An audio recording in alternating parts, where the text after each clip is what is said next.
Hi, I'm Nathan Harrington, owner and founder of Nathan Harrington Coaching. Today, we're diving deep into some intricacies of leadership and personal development. We're going to be exploring a fascinating concept called the 4 stages of learning, which sheds light on how we perceive and develop skills. Now, before diving into the 4 stages of learning, we're going to look at a fundamental psychological concept called attribution error.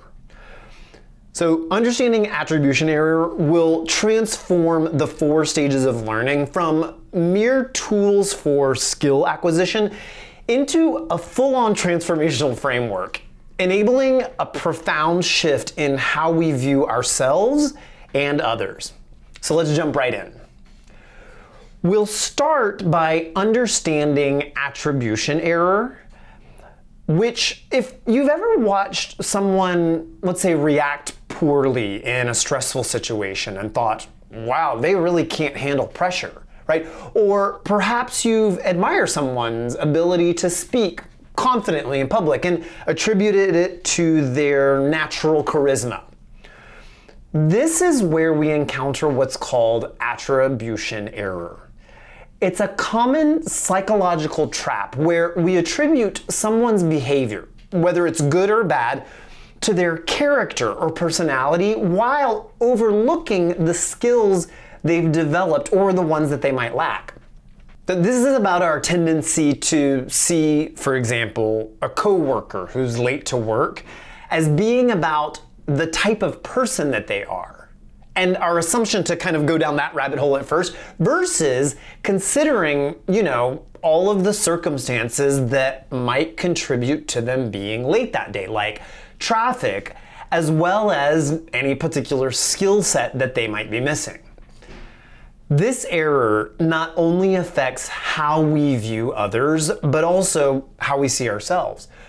When we fail at something, we might attribute it to inherent flaws in our character, right? So this can often show up as the internal critic who says, "What's wrong with me?" rather than simply saying, "What specific skill have I just not mastered yet?" Recognizing this opens the door to a more compassionate and constructive approach to personal development and evaluating others as well.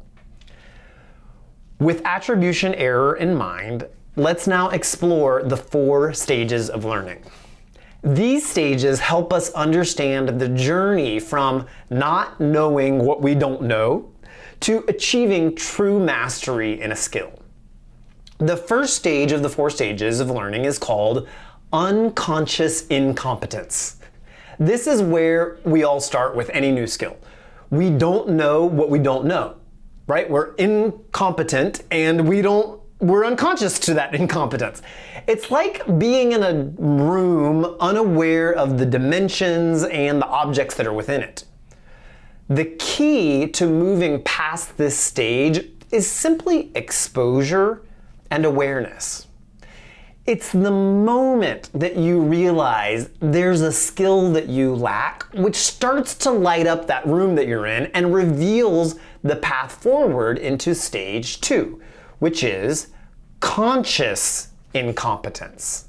So the moment that you go, oh, wow, that person just has a skill or a capacity that I didn't even know you could have. Now you're aware of the skill gap. This stage is often accompanied by discomfort and frustration because all of a sudden you recognize your limitations. But it's also the stage where true learning can begin. You can start practicing, experimenting, and gradually improving. The darkness of that room begins to fade as you start to see the way through to the next stage, which is stage 3, conscious competence. So conscious competence. Here, you've developed the skill. You know actually how to do the thing, but executing it requires effort and concentration.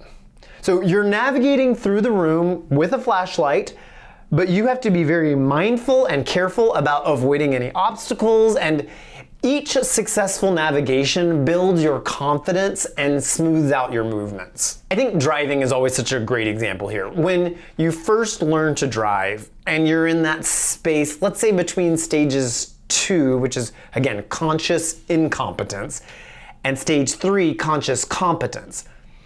In the process of learning, you begin and you have to be really conscious of every single action that you take to drive a car. For example, to back out of the driveway, you've got to, first check the mirrors, and then, now my blind spots, good. Now I'm gonna put it into reverse, and you have to put your foot on the brake first. Then I put it in reverse, and then I check again, and then I start. And every single action, right? Every piece of the skill has to be broken down and consciously thought of as you practice and get better and better at the skill. Those actions, as they start to become more natural and fluid, are what becomes stage 4, which is unconscious competence. Stage 4 is the stage of mastery. This is where a skill has become second nature. You can navigate the room that you're in with ease, even in the dark. You perform tasks effortlessly and efficiently, often without realizing the complexities of the actions that you're taking. Now, stage 4 is actually one of the things that contributes to attribution errors in others, right? We see them doing things so effortlessly that it just seems like that is who they are. They must have been born that way. They must, that must be a part of their DNA. Right? When in reality, they have moved through all 4 stages of learning, and all you're seeing is the stage of mastery. So driving, again, I think is a perfect example. If you've been driving for a while, you can probably drive to work from your house and be completely unconscious of how it is that you actually got there. Right? So stage 4 really does open up the possibility of mastery because you're not focusing so much on the individual skills, and you can start to focus on other things that take the skill to an even higher level of impact. No matter where you are in the process of learning some skill, you can constantly be in the inquiry of, wow, what does it take for me to take where I am in this skill right now and go to the next level, to the point that I get so good at it that it's just completely effortless and natural. I want to clarify that you can use the 4 stages and attribution error in 2 different ways, okay? The first is by looking at yourself. You can look and ask yourself the question, where are the things that I'm struggling with? Where are the things that I'm challenged by, where I feel constrained or ineffective? And how might I be attributing my lack of success in that area to a character defect, right? To something that's intrinsic to who I am, when in reality, there's simply some skill that I'm lacking that if I learned that skill, I'd be really empowered in that area. One area I've been working on is managing my personal finances, which is a challenge I know many people can relate to. Historically, I've viewed myself as not being good with money, that I lack self-discipline in financial matters. Now, if you listen to how I say that, this perspective may seem ingrained, right? Almost as if it's a part of my identity. Yet, when I pause and look, I can consider the possibility that this isn't about my character, but rather about skills that I haven't yet mastered or maybe even discovered. Now, I happen to be in a very fortunate position, which is that I have a partner who really excels at managing finances. He's someone who finds joy in saving and hunting for the best deals. Observing him really has challenged my previous assumptions, attributed through error, that his ability is just the way he is, right? So this has really sparked my curiosity about the skills and the mindsets and the habits that he possesses, which I have up until now lacked. It dawned on me that if I could learn and adopt these same skills and mindsets and habits, I could achieve similar success in managing my finances.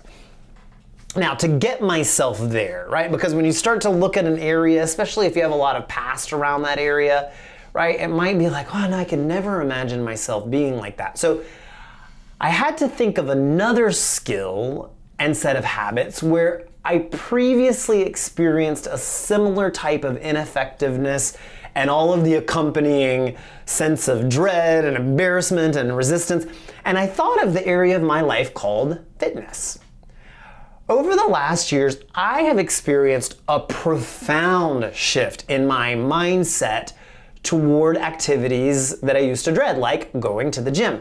Now, I really look forward to my workouts with genuine enthusiasm. So this transformation makes me wonder if I could cultivate similar excitement towards saving money and being financially disciplined. It's a really intriguing thought and an inspiring possibility for me. You know, the truth is, I'm still navigating between the initial stages of acknowledging my incompetence and seeking to develop competence. As my partner and I discuss these matters, I have really gained clearer insights into the practices that contribute to his financial acumen. It's a journey of exploration for me, but it's slowly lighting up a path towards mastering my personal finances. Applying this perspective to coaching reveals another fascinating dimension. Often, we might fall into the trap of attributing certain behaviors or shortcomings in those that we mentor and lead to inherent character flaws. This perspective can make us blind to the potential for growth and development.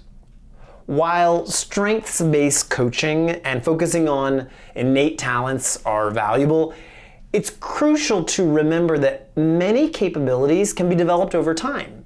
This approach doesn't negate the importance of leveraging strengths, but encourages us to question how these strengths were cultivated in the first place. Was it nature, or nurture, or a combination of both?